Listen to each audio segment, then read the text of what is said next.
Ladies and gentlemen, welcome back to Fantasy Grounds, specifically, but today we're not going to talk about any of the features of the app, but today we're going to discuss the new book that came out, D&D: The Forgotten Realms, Heroes of Faerun.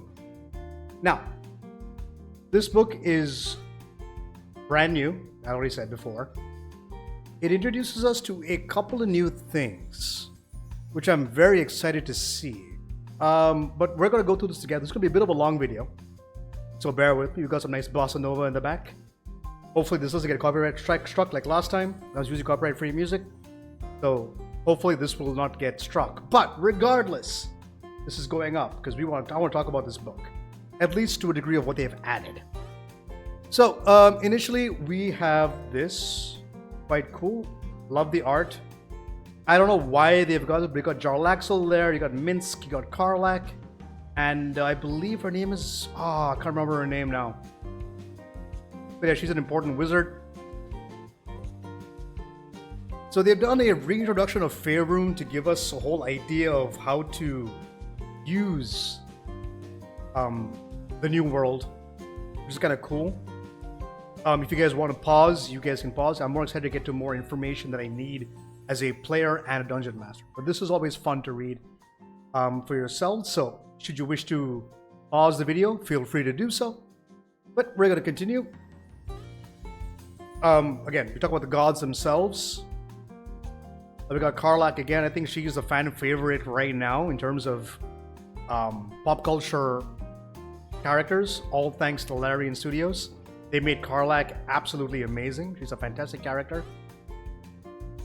And yeah, various factions as well. They've added stuff for the factions, which is kind of cool. So you've got the Cult of the Dragon, the Emerald Enclave, the Harpers, the Lord's Alliance, the Order of the Gauntlet, the Purple Dragon Knights, Red Wizards, the Zentarim.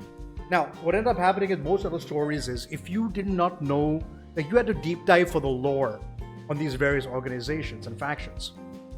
But now, we have access to it. And they've given ideas, stuff that you can do, how to incorporate with them, how to be a part of them, and all kinds of good stuff, which I hope they've done here. Yeah, they've got the whole faction system right here. Explains how each of the factions work, which is pretty cool because in a lot of the published adventures, a lot of these factions show up all the time. So oftentimes we're like, okay, how do I incorporate any of my player characters into any of these clans or factions? Now you have an opportunity to do so, which is pretty cool. So I like that. Why this wasn't done sooner, I don't know, but it would have been nice to have done so. But yeah, they've got all sorts of stuff they've added here. You've got the gods of Faerun, the deities, all equipment, spells, all that good stuff. So, right at the gate, we look at character options. This is just this. Oh, this is from the TV show, the cartoon show, from back in the day. Which I never watched, by the way. But yeah, there are three of them there. Pretty cool. The other species. Now here, there's a little bit more details about the various classes you have access to in the 2024 Player's Handbook to make them a little bit more fleshed out, so to speak. Now, oftentimes players will create their own stories, sure, but giving them access to this information can actually inform them better to create more compelling characters potentially by giving some background to the various species and origin characters or whatever it is. If you want the species, they've got information here that you can do and how they operate, what are their societies like, stuff like that. So pretty cool. Again, you guys can pause all of this at your leisure. I will not be reading through these right now because again, there's stuff I really want to get to. But here's stuff that you guys can look forward to reading about and learning about, which is always valuable for everybody who's interested. So I'll just quickly scroll through all of these and stop at the important parts, but not important parts, but at least sections where you guys can just pause the video for yourselves, read through, and understand what makes sense for you. So the elves, the dwarves, the gnomes, how they all function. Pause right there. Got the Goliaths, the enclaves, the kin, all good stuff. Information about halflings. Always good stuff.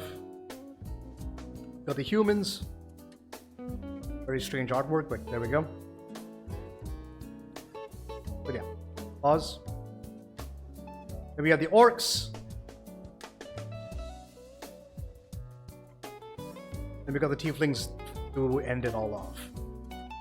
Those are all the information you could potentially need to help flesh out your characters, depending on which species you choose. Now we get to the meat and potatoes. This is what I really wanted to look at. Subclasses. So what have they done for us? So we have the College of the Moon, Knowledge Domain Cleric, the Banneret Fighter, Bard for the Moon, okay. Oath of Noble Genies. Oh, it's a Paladin subclass. Interesting. Winterwalker for the Ranger, Scion of the Three for Rogue, Spellfire Sorcery for the Sorcerer, and finally the Bladesinger for the Wizard. Pretty cool. So let's start off with the Bard. The College of the Moon Bard. The College of the Moon Bard traces his origins to the ancient druidic circles of the Moonshae Isles, who entrusted with the first bards of this tradition with chronicling the stories of the islands and their people. Bards of this college draw from the isles fey magic and primal power of the Moonwells to bolster their allies, protect the natural world, and inspire their bardic works. This sounds a lot like the Moon Druid. Not Moon Druid, sorry, the Stars Druid a lot, but we'll see. So Moon Inspiration, that's pretty cool art actually. Wings and stuff. But yeah, so the primal ever-changing power of the moon flows through you, granting you the following benefits. Inspired Eclipse. When you take a bonus action to give a creature a bardic inspiration die, you can have the invisible condition and teleport up to 30 feet to unoccupied space that you can see as part of that book. Whoa! A free Misty Step? This invisibility lasts until the start of your next turn and ends early immediately if you make an attack roll or deal damage or cast a spell. Dude, this is insane. So I am definitely going to be doing Bardic Inspiration every turn, right? Just Bardic Inspiration, teleport. Bardic Inspiration, teleport. I'm invisible the entire time. That's pretty cool. I won't lie. That's sick. Lunar Vitality. Once per turn, when you restore hit points to a creature with a spell, you can expend a Bardic Inspiration die to increase... Excuse me. Oh, my throat's still screwed. Expend a Bardic Inspiration die and increase the amount of hit points restored by a number equal to the roll of the Bardic Inspiration die. Creature speed also increases by 10 feet until the end of its next turn.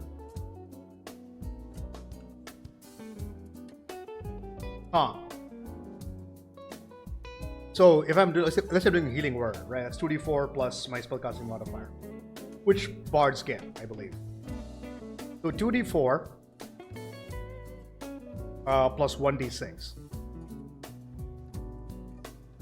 That is not insignificant, especially because the bardic die scales up as you level up. But of course, that increases the variance, but at the same time, it's also a potential higher chunk of healing.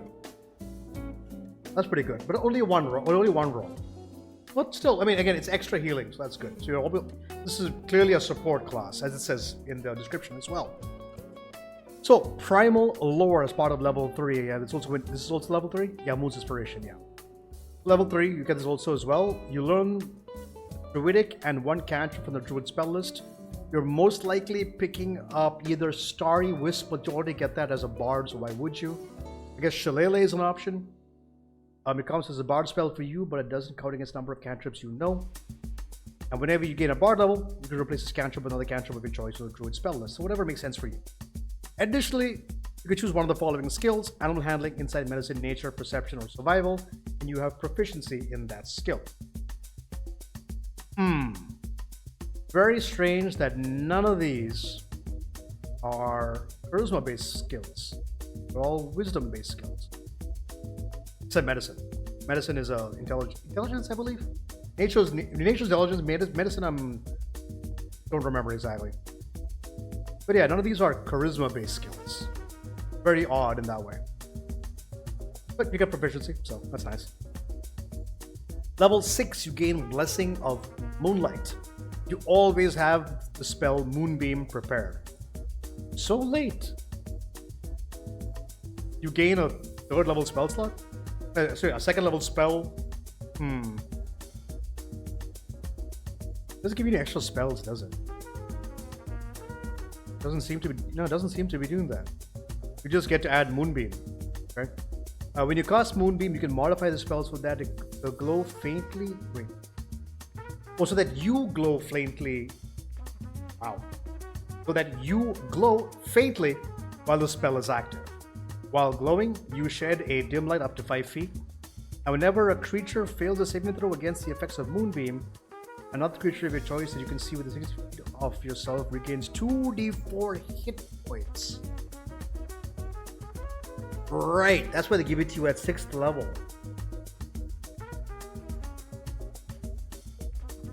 It's just more healing.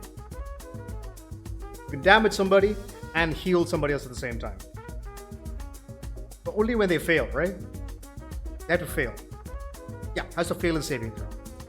I mean, still, that's 2d4. That's basically healing word without your charisma modifier. That's kind of nuts. And then your capstone feature, Eventide's Splendor, or Eventide Splendor.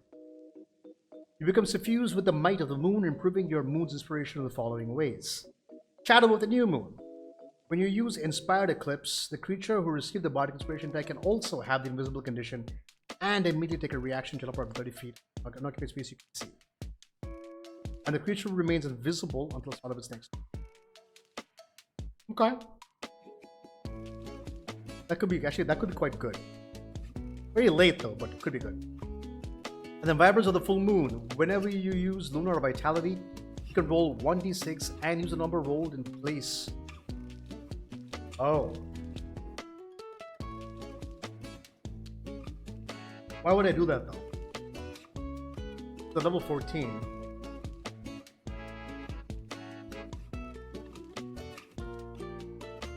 At level 14, my die is a d10. Seems like a nothing burger. I mean, again, like I mentioned before, the higher the number of the die, the more variance, right? So if I roll a d10, I roll a 10, I roll a d6. You know what I mean?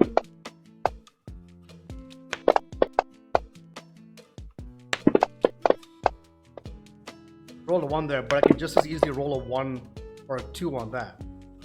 I rolled 1, 2, 3 times before I got a 1. It's still higher than the d6. But I suppose at the same time, it also gives you the ability to save your Bardic Inspiration die for the sake of Shadow of the New Moon.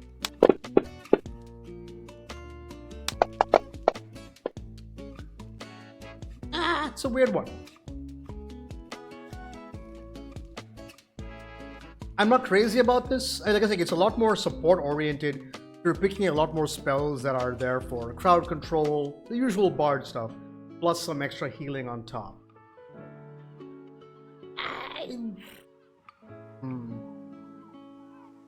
See, now if this was equal to your proficiency bonus, that would be good. Because the modification, if I didn't have to concentrate on that spell, on Moonbeam specifically, then that would be cool. That might be too powerful, but that would be good because I can concentrate on something else. Because druids and clerics love to use concentration spells, right? So I'm not crazy about this. I'm not gonna lie to you. I'm not crazy about it. And also, you start to glow, which makes you literally a target. So I'm not crazy about this. I mean, conceptually I get it, but I don't think it's great. It's okay. All right, Knowledge Domain Cleric. Now this was released in the 2014 Player's Handbook, the Knowledge Domain Cleric. It wasn't very good. It was very anti-cleric because stuff like investigation, like which is magic-based, intelligence-based, was kind of counterproductive to you being a wisdom caster, right? So I'm curious as to what they've done here. So, yep, well, that's fine. We gain the Blessings of Knowledge.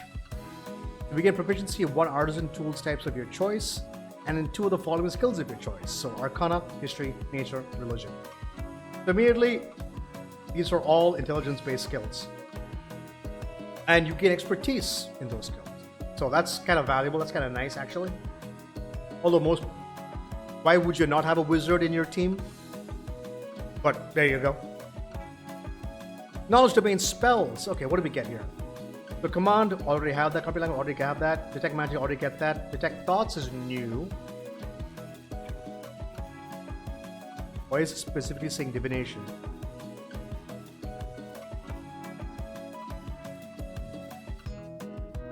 Oh. Okay. That's why. So yeah, identify you don't normally get, that's good. Mind Spike. Oh, really? Mind Spike? Okay. Dispel magic already get. On detection, tongues. See, tongues, I thought clerics, maybe they changed something up. Arcane Eye, Banishment, Confusion, Legend Lore, Scrying, Synaptic Static. Very cool. So yeah, you get a bunch of wizard spells for the cleric, but most of these spells are the cleric already gets, so I guess that's fine. Magic Mind. So as a magic action, you can expend 1 use of channel divinity to manifest your magical knowledge. Choose 1 spell for the divination school on a knowledge domain spells table right here. As part of that action, you can cast a spell without expending a spell slot or needing material components. Oh! That's pretty good. Actually, wait a second. That's actually really good. You can cast Scrying for free? Yo! Yo.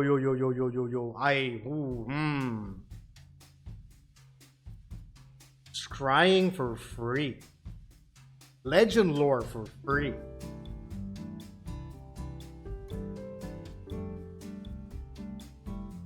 The thing is, comprehend language, detect magic are both ritual spells. So that's not much of a problem. Identify, you need the pearl, so do that.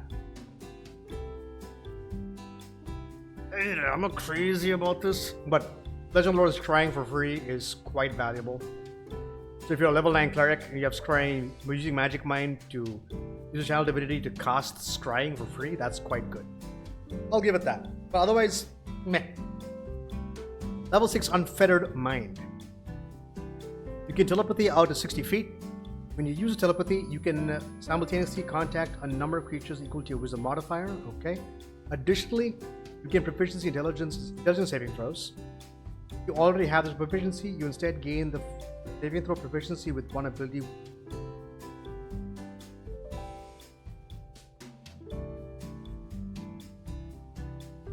Oh! Wait, does any... Hold up. Does any species give you proficiency in intelligence saving throws? Maybe the gnome?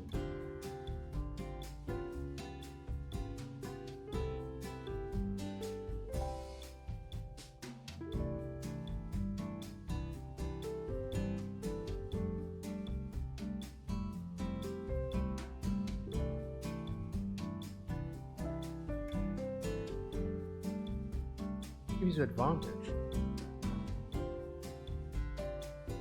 What could possibly give you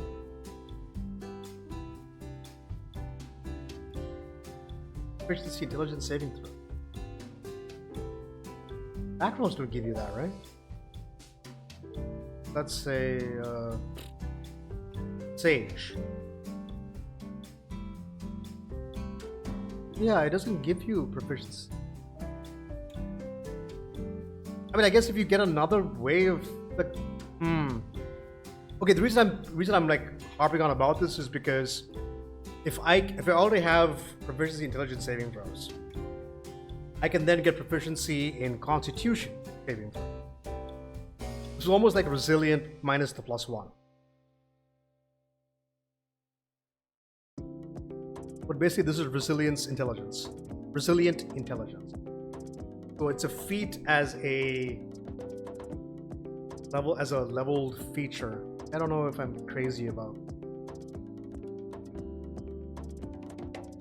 Yeah, but I don't know why you would have this proficiency. Very strange. Does this give it to you? Nothing? Anything? No.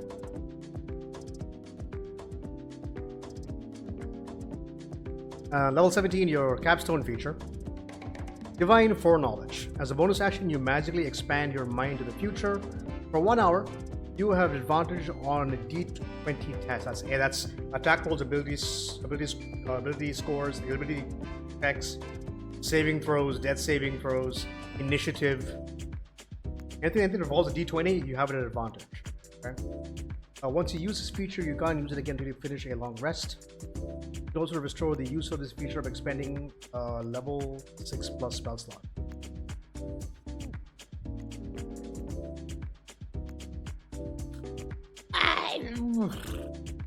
I mean, suppose you. I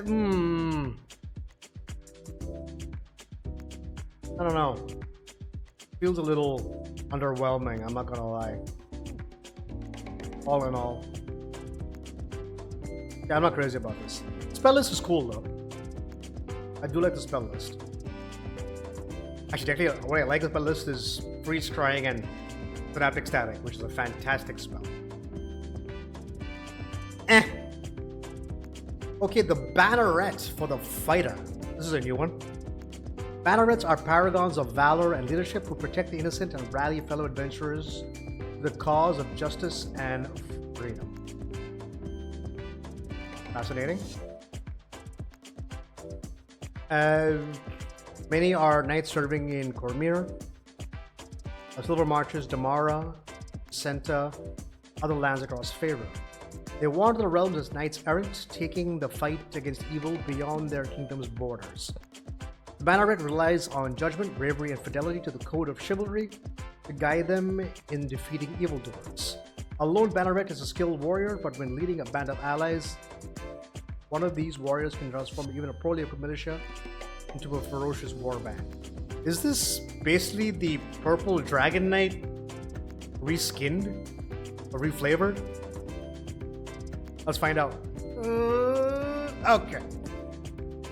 A lot of features. Okay, so level 3, Knightly Envoy. You know how to conduct yourself with grace as a noble ambassador. Gain the following benefits. Comprehension. You can cast Comprehend Languages spell only as a ritual, and Charisma is your spellcasting ability for it. I was hoping it's weird when they do stuff like this for spells that don't require anything but... and they don't require saving throws, right? Polyglot. You learn one language from the language tables in the player's handbook. When you finish a long rest, you can replace a language you learn from this benefit with another language you have heard, seen, signed, or read in the past 24 hours. That could be good, but I'm not very crazy about that. And then well-spoken. You gain proficiency in the following skills of your choice, in one of the following skills. Insight, Intimidation, Persuasion, or Performance. So Charisma and a Wisdom skill. Okay. Level 3, second feature, Group Recovery. When you use your second wind to regain hit points, you can choose a number of allies within 30-foot emanation originating from you, up to a number of allies equal to your Charisma modifier. Each of these allies regains hit points equals to 1d4 plus your fighter level. Once you use this ability, you can't use it again until you finish a long or rest. 1d4 plus 3? What is that? Not much, right?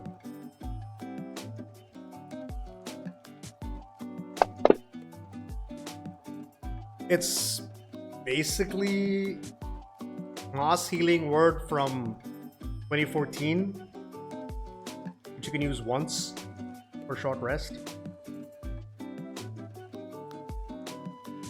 30 foot.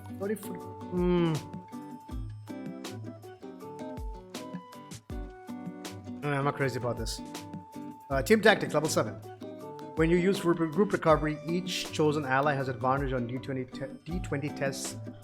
Okay, that is cool. That is kind of cool. I will not lie. Why do I feel this is better off used from a paladin perspective than a fighter? We'll get to that though. Because Team Tactics could just be one of your auras. Like one of your paladin auras. I mean, this is fine. You don't care about this, but it's more about this. This is actually quite good. So if you are first, if you're first in initiative, this can be insane. This is a lot like the Zelda Barbarian's Warcry. It's similar to that, which is kind of cool. Like, pretty good. Level 10, Rattling Surge. When you use your action surge, you can choose allies with a 30-foot emanation region for yourself, up to a number of allies equal to your charisma modifier. Okay. Each of those allies can immediately take a reaction to use one of the following options. They can attack. Okay. Or they can move. Half its speed. So this is basically like Commander's Strike from the Battle Master. From the maneuvers.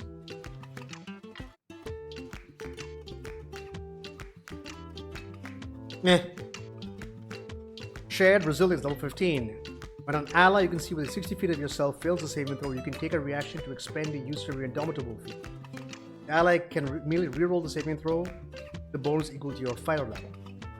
That is pretty good. Very late though, but that's a pretty good ability.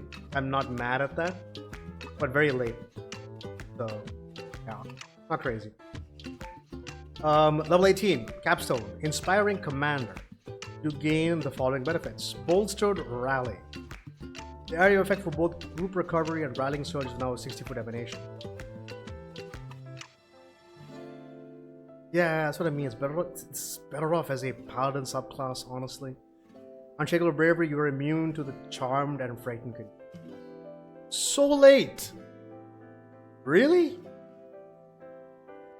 This is garbage. I'm sorry, this is not a good... it's still not good. This is still not good. Nope. Be gone. Oath of Noble Genies for the Paladin. This is a new subclass for the Paladin. Okay, Paladins who swore an oath to the Noble Genie revere forces of the elemental planes. Through taking this oath, Paladins draw power from the 4 different types of genies: the Dao, Masters of the Earth; the Jinn, Masters of the Air; the Ifrit, Masters of Fire; and the Marids, Masters of Water. In Faerun, the many Paladins who swear this oath hail from Kalimshan, a land teeming.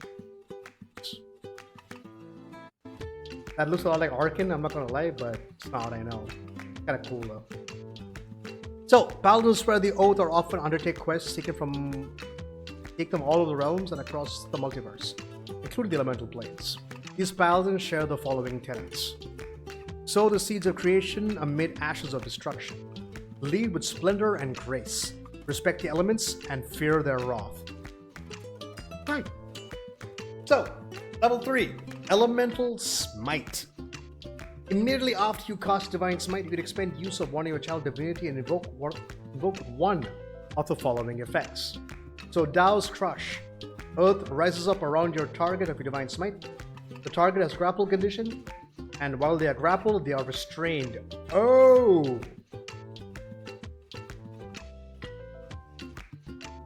That's kind of cool. That's pretty cool, actually. I'm not gonna lie. I like that a lot. Genie's Escape. Genie? Called Jinn.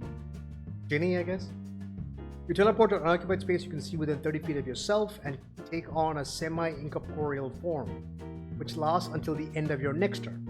While in this form, you have resistance to bludgeoning, piercing, and slashing damage, and you have immunity to the grappled, prone, and restrained conditions.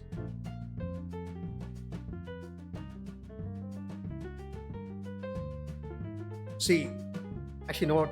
It's a dumb thing, but I could technically smite anything. I get access to Genie's Escape. I don't know why they call it escape. Why don't you just call it something else? Because I'm a paladin, I'm not escaping from shit. I'm going to be using this to kill somebody potentially. That's what I'm going to be smiting, because I'm guaranteeing to kill someone. And then I teleport to the next target I'm going to go at. So I don't know. Oh, this the escape DC is spell save DC. But I mean, this is pretty cool though. Regardless, kind of neat. I'm not lying. I won't lie to you. It's pretty cool. Ifriti's Fury. The targeted Divine Smite takes an extra 2d4 fire damage. Fire jumps from the target to another creature you can see within 30 feet of yourself, and the second creature also takes 2d4 damage. Oh, so this is basically a weaker version of Green Flame Blade? It's weaker in damage, but the range is better. I'm not mad at that. 2d4 fire damage. 5 points of damage across 2 targets. I mean, it's not terrible. It's not amazing, but it's not terrible either. So, it's fine. Banneret Surge.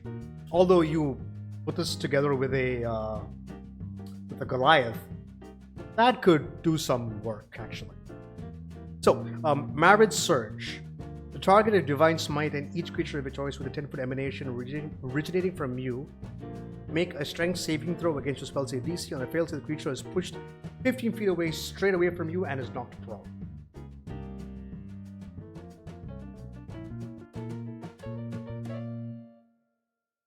Neat.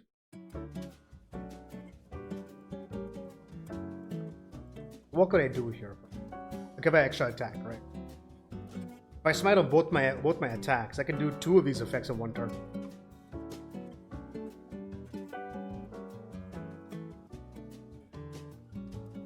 That's not bad. This is fine. Crowd control, messing around with people, knocking them prone, valuable stuff. Okay, let's talk about spells. Holy crap, what the... Wow. Okay. Those paladins, at level 3, you gain Chromatic Orb, which is kind of bizarre. Elementalism and Thunderous Smites. Chromatic Orb level 1, Elementalism is your cantrip, and Thunderous Smite is level 1 as well. Was a level 2 spell? I don't remember. Level 5, you can Mirror Image. That's very good for a paladin. And Phantasmal Force. Not crazy about that. 9, you gain Fly and Gaseous Form. Maybe, we'll see. Level 13, Conjure Minor Elementals. That could be valuable. Summon Elemental, not the best thing, but option. Level 17, Banishing Smite and Contact Other Plane. I mean, it's a decent spell list, I won't lie. Tiku, I can't be mad at that. That's fine. Genies Splendor. Oh, another level 3 feature. Okay. When you aren't wearing any armor, your base armor class is equal to 10 plus your dexterity plus your constitution modifier. So basically, you have unarmored defense from the barbarian. What? Now, see.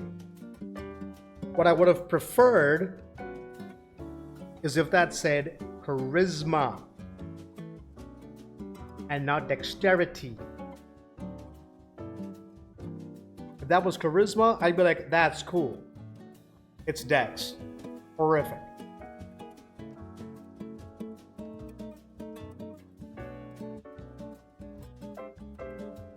Because then you're just like going to start using dexterity based weapons, right? Like you will never use a longsword. You'll be using finesse weapons.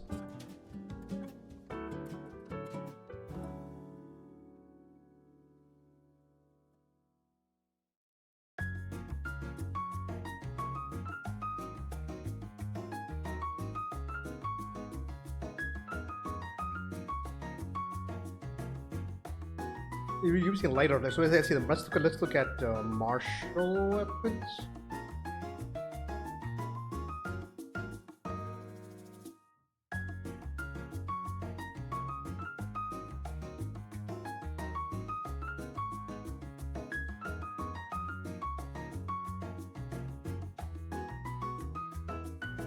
Okay, martials.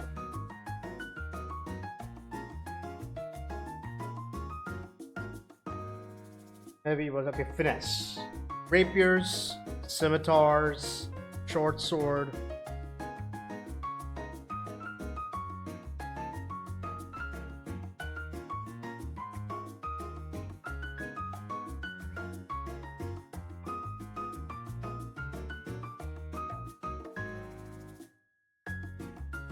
Right? It's just Yeah, it's just rapiers, scimitars, and short swords are going to be your weapon of choice. And a whip, if you prefer. Whips are terrible. So you're missing out on the 1d8 of the longsword, battle axe, or warhammer, or the two-handed ability of a great sword, great axe, lance, all this stuff, right? Because as a paladin, you want a good strength score, a good constitution score, and a good charisma score. Having you sacrifice that for dexterity. But then again, like I was saying, I don't know, man. I'm not sold on this. If that's a charisma, I'll be happy. But it's dexterity, I'm not happy about that.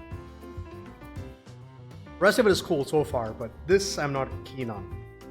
I also get proficiency in one of the following skills: acrobatics, intimidation, performance. Yeah. Aura of elemental shielding. Choose one of the following damage types: acid, cold, fire, lightning, or thunder.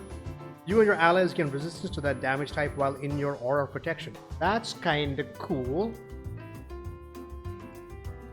And we can change the start of each of our turns. So if we're up against a dragon, you know what dragon is, everyone's like, stay close to me. Which is probably a really bad idea. Staying close to me is a bad idea, because then you're in a group perfectly for spells to hit us. But I can give you resistance. Again, very weird choices of things. Because you've got what? Okay, well, Earth is just bludgeoning damage, I guess. Lightning damage, fire damage, water, or cold damage. Very strange choice here. But yeah, you can change up at start of your turn at any point. Plus, giving yourself what do you call it? Resistance to something is always nice as well. Doesn't help your party initially, but it can in the end. But it's fine. Okay. Level 15, Elemental Rebuke. When you are hit by an attack roll, you can take a reaction to halve the attack's damage against yourself or it down, and force the attacker to make a dexterity saving throw against your spell save DC. On a failed save, the target takes damage equal to 2d10 plus your charisma modifier of one of the following types: acid, cold, fire, lightning, or thunder. A successful save, the attacker takes half as much damage. Dude, okay, we'll assume we have a max charisma. So 2d, what was it, 10? 2d10 plus 5. At level 15. 7 points, really? 7 points of damage?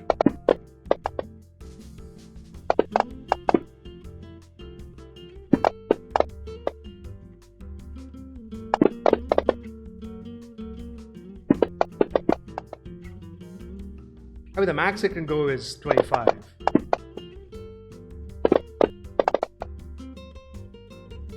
The variance is so high though. But its potential, it's not bad, but it's a reaction though, isn't it? Yeah, it's once per round. Is that valuable? Maybe. Maybe.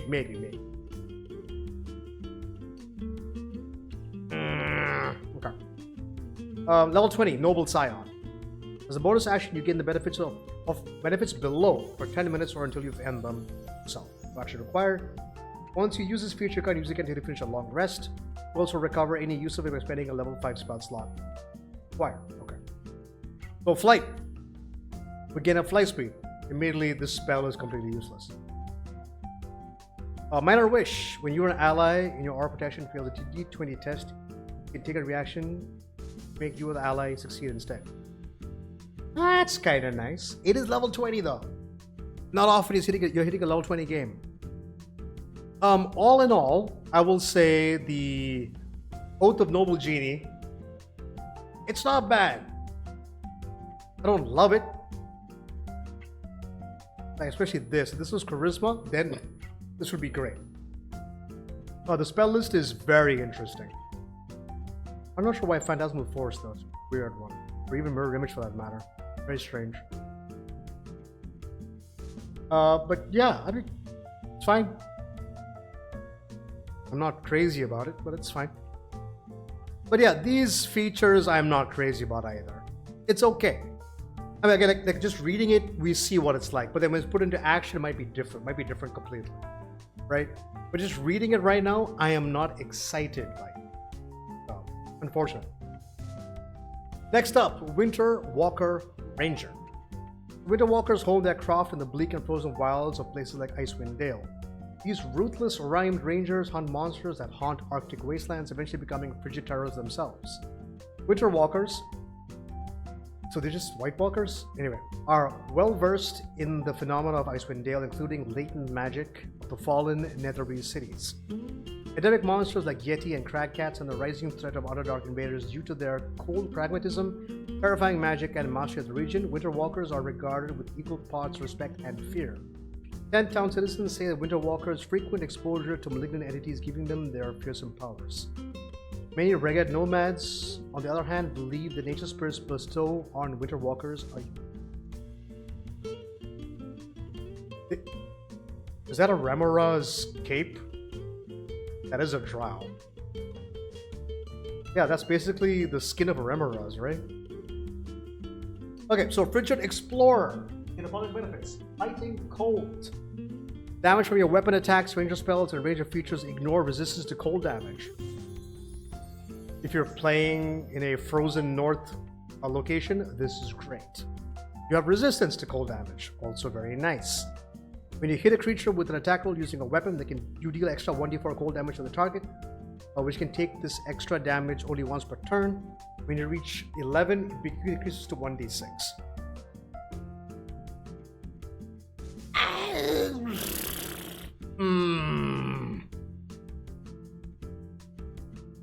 The issue with the ranger in the new book is a lot of it revolves around Hunter's Mark, which is terrible. But yeah, I mean, just extra damage. I wish I started at a D6 and finished off at a D12 or a D10 or something. Would have been a lot better. It's just, I mean, 1d4 extra is fine, but eh. A level 30 feature. Hunter's Rhyme. Ice rhymes you and your prey, protecting you from hindering them. Because Hunter's Mark, you gain temporary hit points equal to 1d10 plus your ranger level, which is good. Additionally, while a creature is marked by a Hunter's Mark, it can't hit disengage action. Oh! That's kind of scary. Huh. That's cool. How does that work for rogues? Or creatures who can use disengage as a bonus action? See, that's the problem, right? It's very... You just say they can't disengage from it. They can't disengage. This says action. That's what they also apply to both the bonus action disengages that some creatures and classes have. Very bizarre. I think that's DM caveat right there. Your Winter Walker spells. At level 3, you gain Ice Knife. Okay. Level 5, you gain Hold Person. Yeah, that's valuable, I suppose. Level 9, Remove Curse. Right. Level 13, Ice Storm. Level 17, Cone of Cold. These are all not great spells for a ranger to have. Unless you're maxing out your wisdom. Yeah, I'm not crazy about this. Level 7, Fortifying Soul. Your experience surviving harrowing environments allows you to bolster your allies in addition to yourself. As a magic action, choose a number of features you can see equal to your wisdom modifier. Each chosen creature regains hit points equal to 1d10 plus your ranger level and has advantage on saving throws to avoid or end the frightened condition. That's not bad, I guess. Camp hit points? Right, it's straight up heal. Right. What's this feature you can't use it again to finish a long rest? Meh. Level 11, Chilling Retribution. If a creature hits you with an attack roll, you can take the reaction to force the creature to make a wisdom saving throw against your spell save DC. On a failed save, the target has a stun condition. Oh wow. So it'll be next turn. That's pretty cool. A target is stunned, the speed is reduced to 0 feet. Okay, you can use this feature number times equal to wisdom modifier. That's not bad. And it's an attack roll. So this could be a spell attack roll, weapon attack roll. There's no range limit on this. If they can hit you, excuse me. If they can hit you, you can stun them.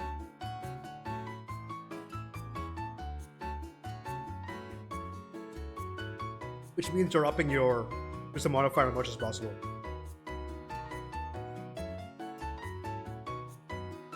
That's not bad, actually. Pretty cool.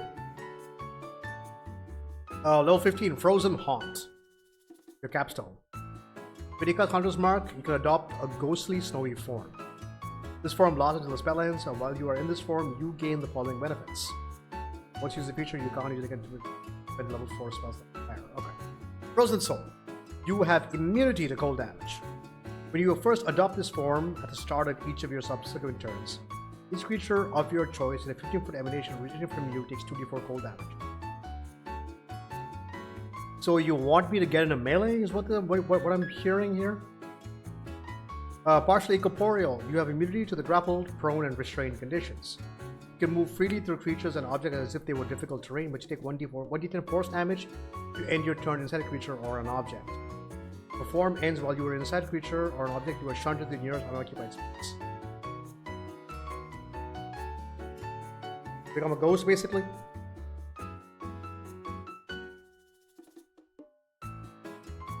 I'm not blown away by it. Some cool stuff here and there, but I'm nothing I'm like, oh, that's cool. Nothing yet has blown my mind. So this is Scion of the Three for the Rogue.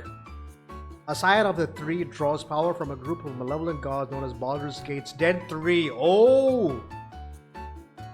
Okay. From Bane, Baal, and Merkel. While some rogues of the subclass pledge themselves adherently to 3 of those macabre gods, others who are thus on the spot by a curse.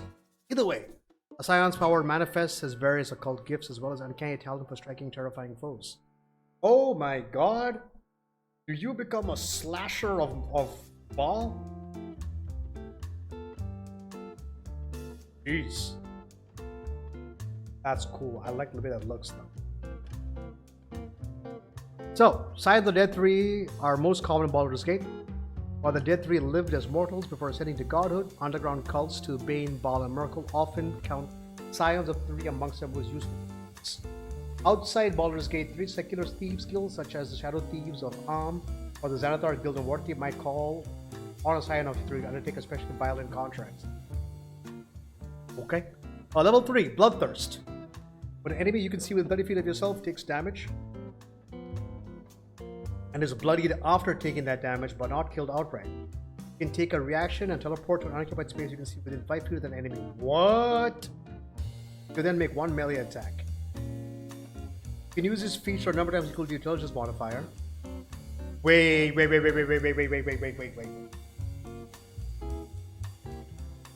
Hold up.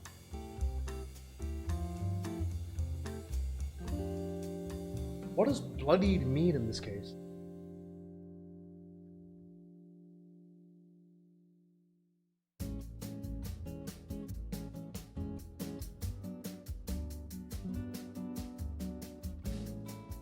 Has half its hit points. There's no range on this. Oh wait, sorry, there is 30 feet. My bad. For a second I was like, there's no range on this. Oh! But that's kind of sick actually.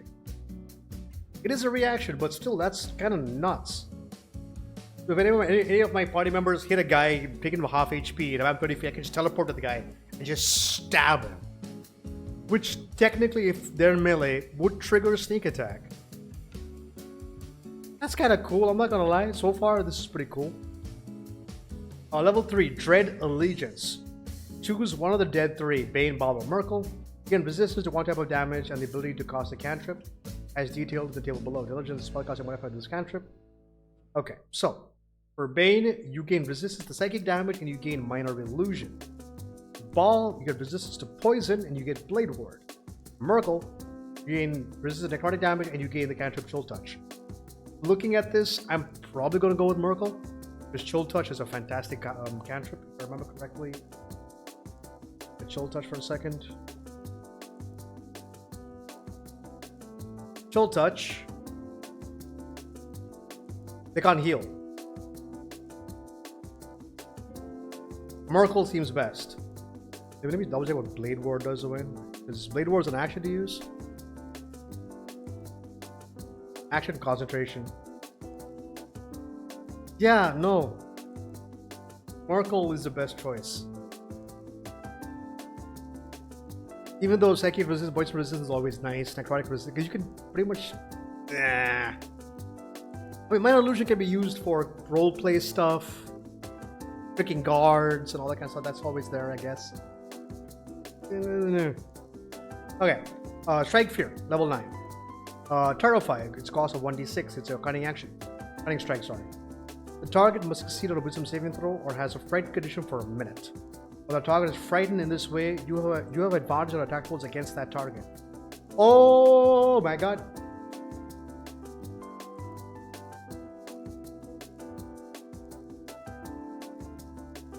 So yeah, it's your cunning strike DC. Oh my god. So yeah, okay, this is kind of cool. I'm not gonna lie. Just to be sure. This is a crazy thing, right? With Bloodthirst. Let's say I have an offhand hand crossbow or something. A crossbow for that matter. I shoot the guy, I bloody him. I can then teleport to him and stab him for sneak attack. Whatever it is. Or I can, shoot him, terrify him. Then stab him. Very strange. Same, okay.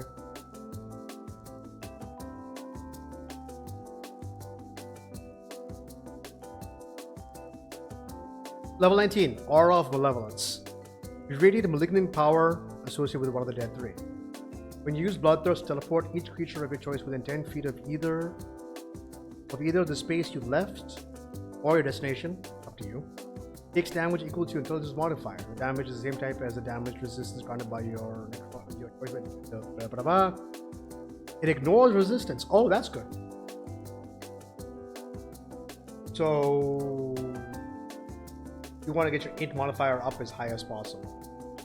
So you're going max dex, max constitution, and max intelligence.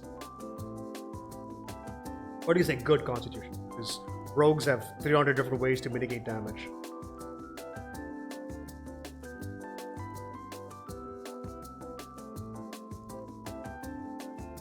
I mean, 5 necrotic, poison, or psychic damage on a teleport. I wish that was better. Wish it did a little bit more.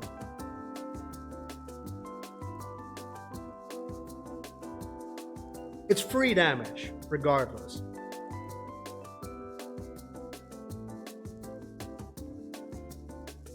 Let's see, it ignores resistance but not immunities, because immunity is just immunity.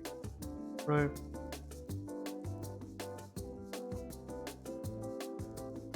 Not bad, okay. Level 17, Capstone, Dread Incarnate. Gain the following benefits. Cutthroat. You regain 1 expended use of Bloodthirst when you finish a short rest.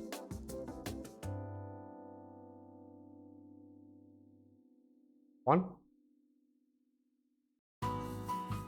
Okay. Murderous Intent. When you roll for your sneak attack damage, you can treat a roll of 1 or 2 as 3.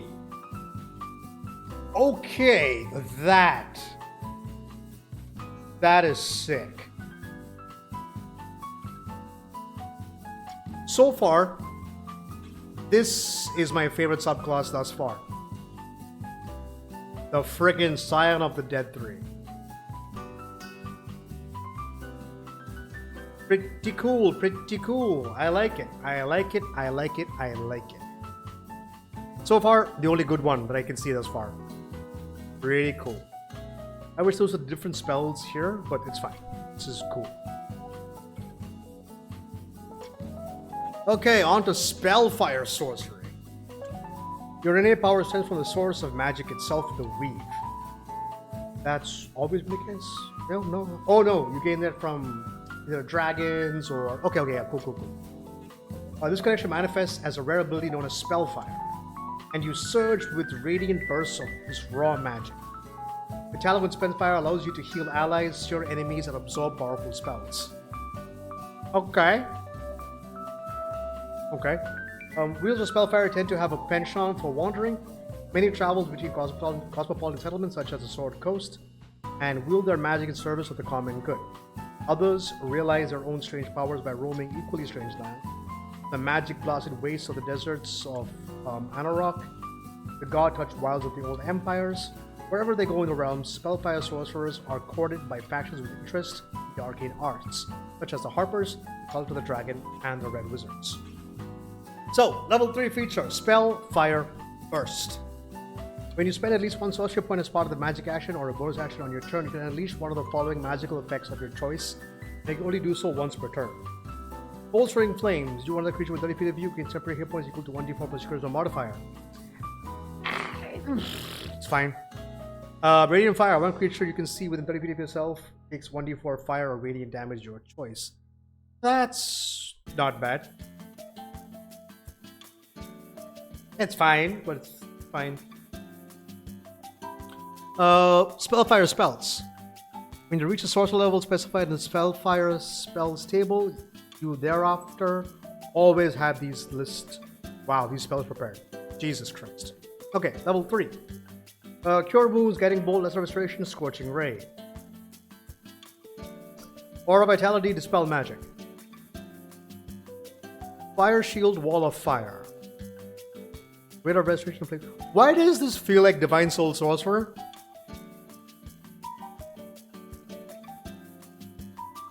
Am I crazy? Am I actually crazy? Why does this look like Divine Soul Sorcerer?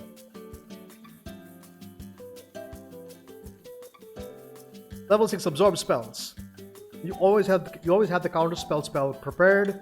Additionally, whenever a target fails a saving throw against a counter spell, you can give. Whoa! Excuse me? Yo! 1d4 sorcery dude. That is nuts.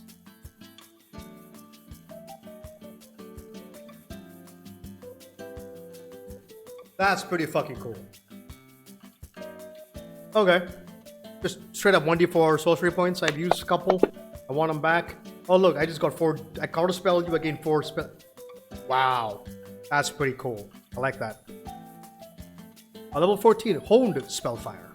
The Spellfire Burst improves. You add your sorcery level to the temporary hit points gained from the Bolstering Flames, and the damage of your Radiant Fire increases to 1d8. I was very questionable about that. But the fact that it goes from 1d4 to a d8, I wish it scaled better. I have to wait all the way for level 14. It should turn into a d6 at level, I don't know, level 5, I guess. Like, I wish it scaled like a cantrip, you know what I mean? That would have been kind of cool. Like, just one extra die, but it's just a little bit more bang for your buck. Yeah, that's fine. Okay, now the capstone feature, Crown of Spellfire. When you use your innate sorcery, you can alter it and infuse yourself with the essence of Spellfire, gaining the following benefits while this use of innate sorcery is active. I think I completely missed that. I think I just swallowed those words. Okay. Once you use the feature to alter innate sorcery, you can't use the innate feature. It is a long rest unless you spend 5 sorcery points to restore use of it. Okay. Burning Life Force. Once per turn, when you are hit by an attack roll, you can expend a number of hit point die up to a maximum if there's a modifier. Roll the expended dice and reduce the amount of damage from the attack equal to the total rolled.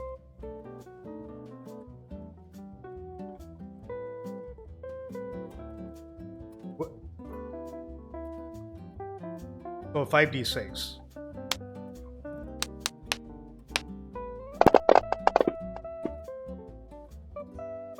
At level 18, I can mitigate 22 points of damage. Is that good?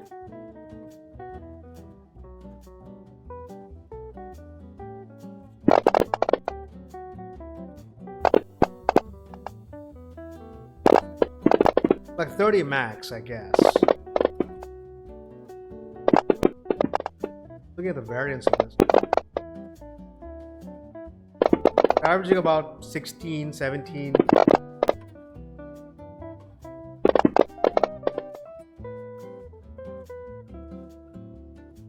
I mean, yeah. Not crazy, because at level 18 you're facing against creatures who are doing a metric ton more damage.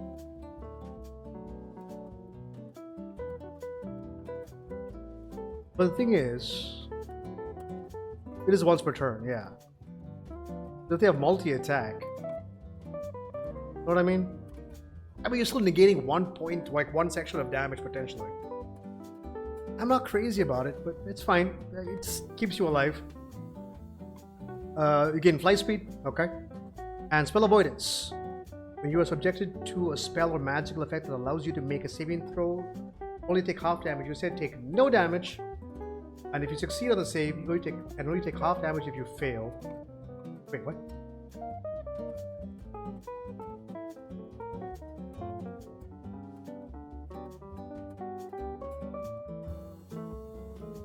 Oh, Jesus. Okay, so it's basically evasion. Right, okay.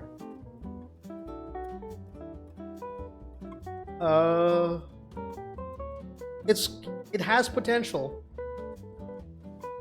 Got some stuff here and there. But so far, Scion of the three seems to be the best thus far. So yeah, not crazy about it.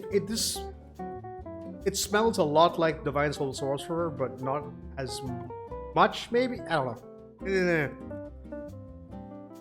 Bladesinger Wizard. This has gone through so many iterations. So Bladesinger, a master of tradition of wizardry, incorporates swordplay and dance. In combat, Bladesinger uses elegant maneuvers that fend off harm and allow the Bladesinger to channel magic into devastating attacks and cunning defense. Many who have observed a Bladesinger at work remember the display as one of the most beautiful experiences in their life. Yeah, glorious dance of by singing. What the hell is this? I don't know what this typo is. Bladesinger is associated with the most ancient elven societies. First master art and coined the term.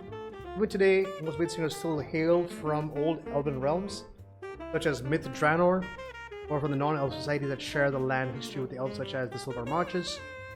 Wherever they hail from, the Bladesingers take their talent across the realms to help the common people and perform heroic deeds. Most communities greet the arrival of a Bladesinger as a good omen. I like the art. A little fruity, but I like the art. Blade Song. As a bonus action, you invoke the elven magic called the Blade Song, provided you aren't wearing armor or using a shield. The Blade Song lasts for a minute and ends early if you have the incapacity condition. You don armor or a shield, or if you use two hands to make an attack with a weapon. Oh, so you can never... Okay. You can dismiss Blade Song anytime you're cool. While Blade Song is active, you gain the following benefits. You can invoke the Blade Song a number of times equal to your intelligence modifier, and you regain all expended uses when you finish a long rest. You regain one expended use when you use Arc and Recovery. Oh, that's nice. Agility. You get a bonus to your AC equal to your intelligence modifier, which is thick as always, and you're faster. And we have advantage on acrobatics checks. Amazing. Blade Work. Whenever you attack the weapon with your proficiency, you gain... Fucking finally!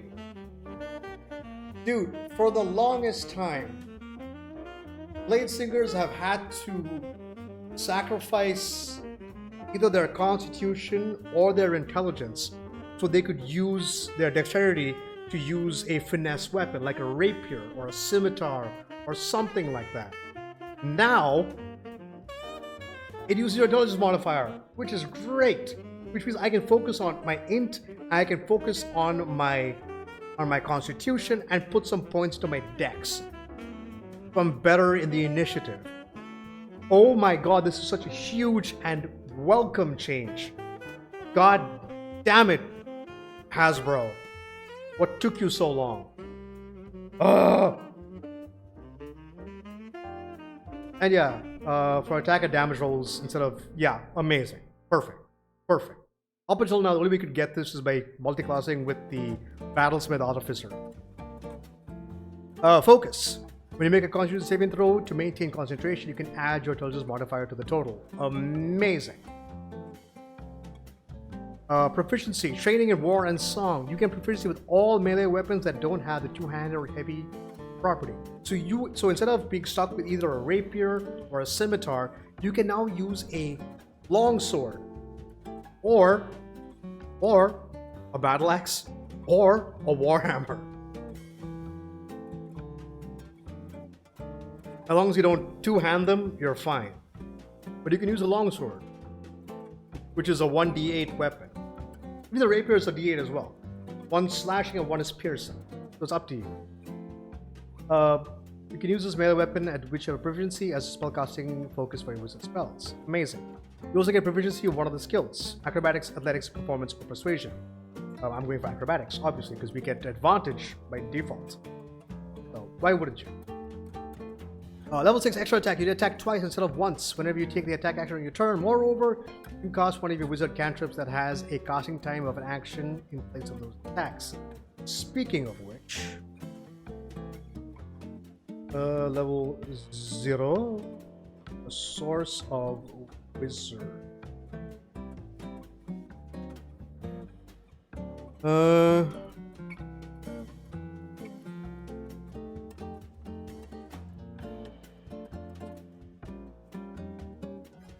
guess you can use True Strike on one of your attacks. Not bad.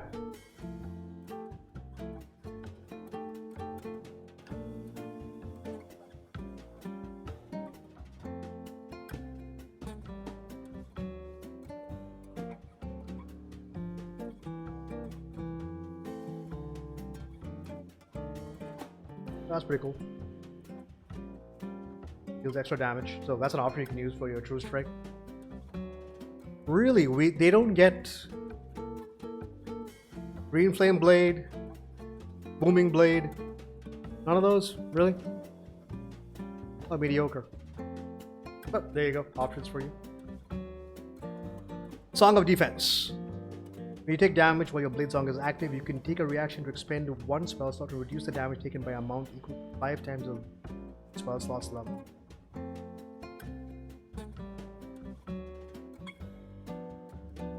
What? Level 10, you have level 4 spell slots?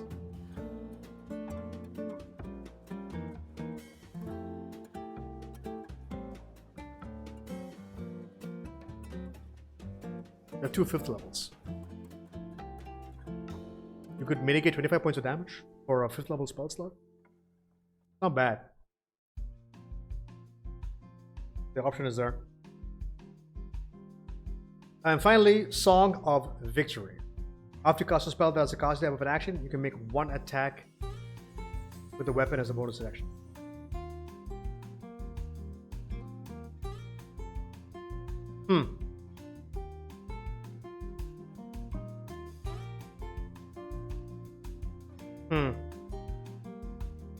So